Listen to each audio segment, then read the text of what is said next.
வெயிலை தணிக்கவும் வார விடுமுறையை கொண்டாடவும் திருப்பரப்பரவியில் சுற்றுலா பயணிகள் குவிந்து வருகின்றனர். இதுகுறித்த விவரங்களுடன் செய்தியாளர் சஜயகுமார் இணைந்திருக்கிறார். சஜயகுமார், நீர்வரத்து எந்த அளவில் இருக்கிறது? சுற்றுலா பயணிகள் வருகைக்காக என்னென்ன சிறப்பு ஏற்பாடுகள் அங்கு செய்யப்பட்டிருக்கு?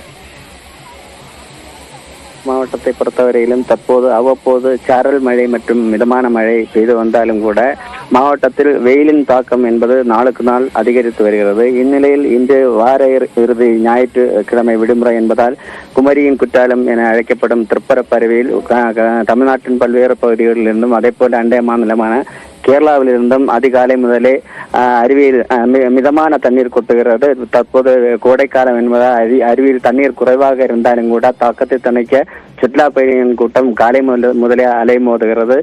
அதனால் இங்கு வரும் சுற்றுலா பயணிகளுக்கு பாதுகாப்பாக பேரூராட்சி நிர்வாகம் சார்பாக புறக்காவல் நிலையம் அமைக்கப்பட்டு கண்காணித்து வருகின்றனர். இந்நிலையில் இங்கு வரும் சுற்றுலா பயணிகள் தங்களது குடும்பத்துடன் அருவியில் நீண்ட நேரம் குளித்து மகிழ்ந்தும் அதே போல அருகாமையில் உள்ள நீச்சல் குளத்தில் தங்கள் குழந்தைகளோடு நீராடி மகிழ்ந்தும் செல்கின்றனர்.